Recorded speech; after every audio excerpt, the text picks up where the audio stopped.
Shalom, selamat pagi jemaat yang diberkati Tuhan.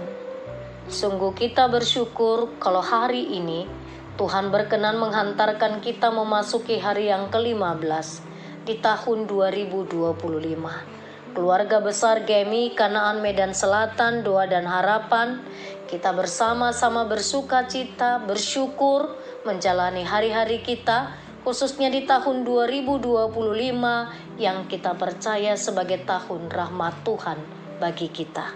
Mari siapkan hati untuk mendengarkan firman-Nya, kita berdoa.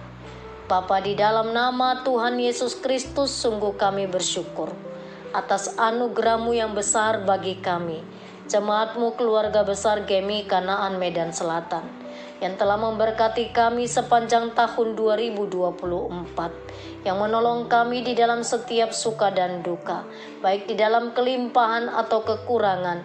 Kami sungguh bersyukur karena kami melihat dan merasakan Tuhan tidak pernah meninggalkan kami. Bapa yang baik, kami kembali bersama di dalam persekutuan renungan pagi. Biarlah kami boleh bertumbuh bersama di dalam kebenaran firman-Mu. Firman-Mu akan kami dengarkan, pimpinlah kami untuk mengerti kebenaran firman-Mu. Dalam nama Tuhan Yesus kami berdoa. Amin. Firman Tuhan sesuai dengan Almanak Gereja Metodis dari kitab Daniel pasalnya yang kelima, ayatnya yang ke-13 sampai ayat yang ke-30.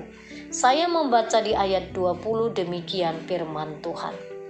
Namun ketika ia menjadi tinggi hati dan keras kepala, sehingga berlaku terlalu angkuh, ia dijatuhkan dari tahta kerajaannya dan kemuliaannya diambil darinya. Amin.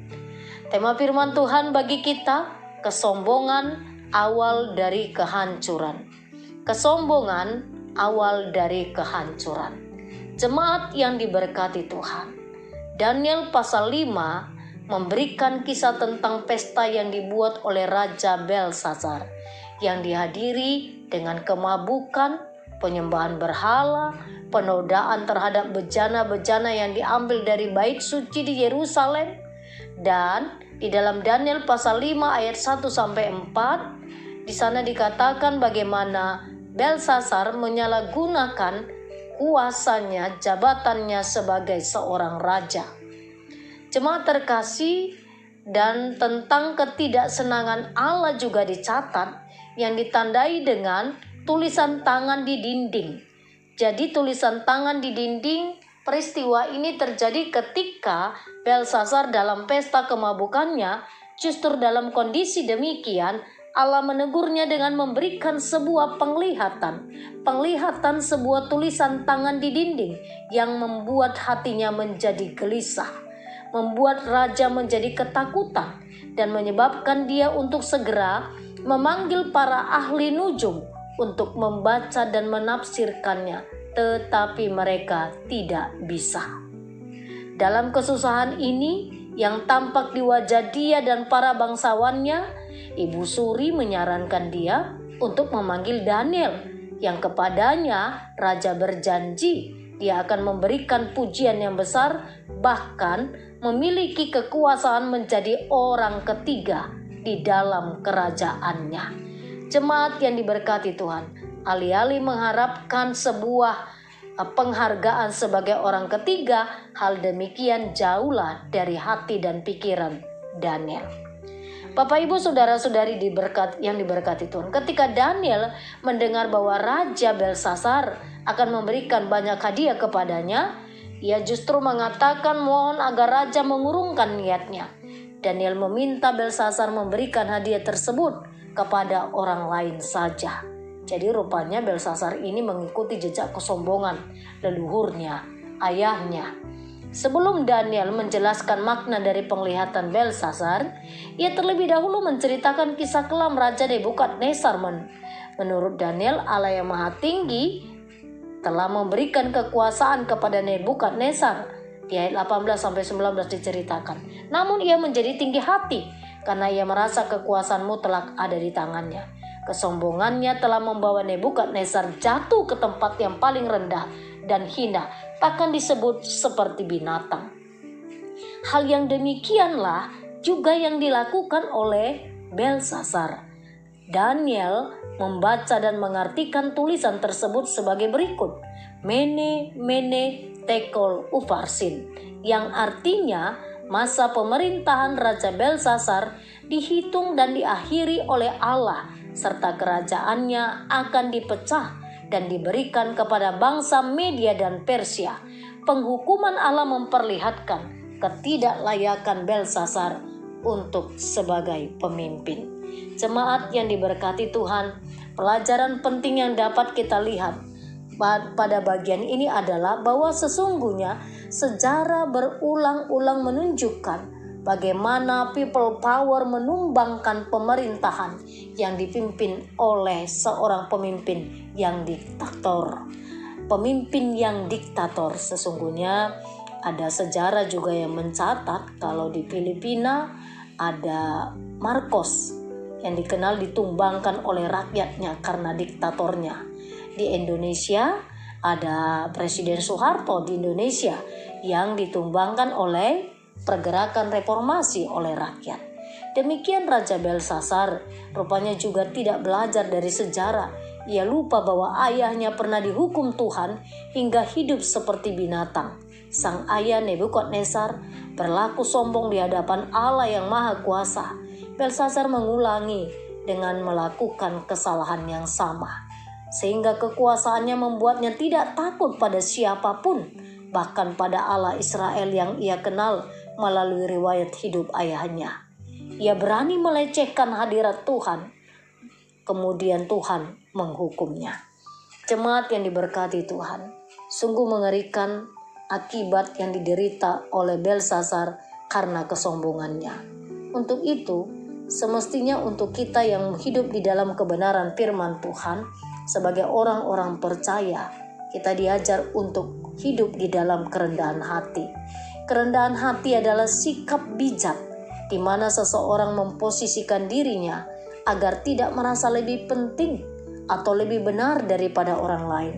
Sebaliknya, sikap angkuh atau sikap sombong adalah sikap di mana seseorang cenderung merasa dirinya lebih penting dan lebih benar daripada orang lain. Bagaimana dengan kita?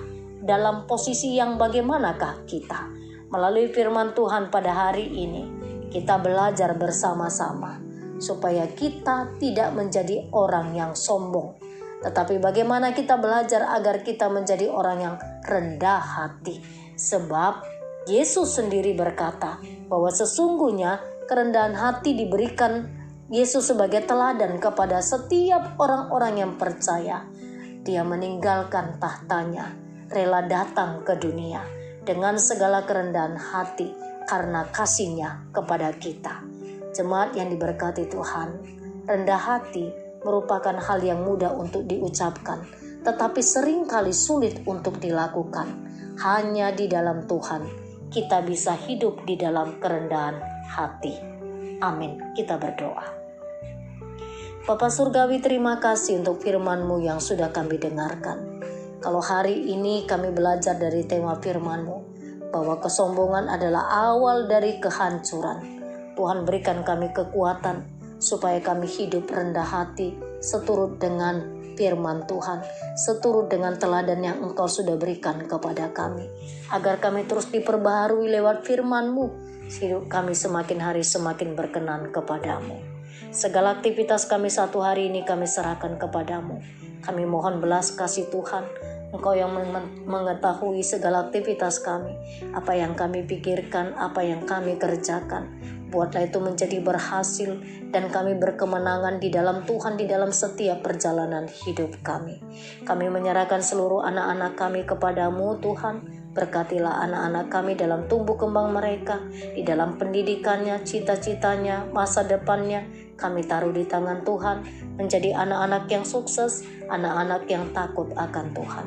Kami bersyukur juga kepadamu Tuhan, kalau beberapa dari jemaat Tuhan GMI Kanan Medan Selatan telah mengikuti tes CPNS pada tahun yang lalu dan telah dinyatakan lulus. Kami bersyukur Tuhan. Berkatilah kehidupan seluruh jemaat Tuhan yang sudah mendapat pekerjaan. Tuhan berkati dalam pekerjaannya. Yang belum mendapat pekerjaan, Tuhan membuka jalan agar mereka boleh mendapat pekerjaan. Tuhan, belas kasih-Mu kami rindukan terus berkarya dalam hidup kami. Pada saat ini juga kami bawa jemaat-Mu yang mengalami kelemahan tubuh, siapapun mereka tanpa terkecuali. Kami memohon belas kasih-Mu. Mereka yang sakit, mereka yang dalam pemulihan, Tuhan jamah dan sembuhkanlah mereka. Saat ini juga kami bersyukur, kami bersuka cita kalau ada beberapa orang jemaat Tuhan yang hari ini berulang tahun. Ada Bapak J. Simanjunta, ada Bapak Edo Tuelvin Hutahayan, ada Bapak Dani Hotma, ada Saudari Dita Meribeth Natasha Huta Barat. Tuhan Yesus yang baik, kami bersyukur untuk pertambahan usia yang Kau berikan kepada mereka. Seiring dengan bertambah usia, bertambahlah kesehatan, bertambahlah kearifan, bertambahlah cinta mereka kepada Tuhan. Berkati kehidupan pribadi mereka dan berkatilah keluarga mereka. Terima kasih Bapa di sorga. Di dalam nama Tuhan Yesus Kristus, nama yang penuh kuasa kami berdoa. Amin. Shalom jemaat yang terkasih, Tuhan Yesus memberkati.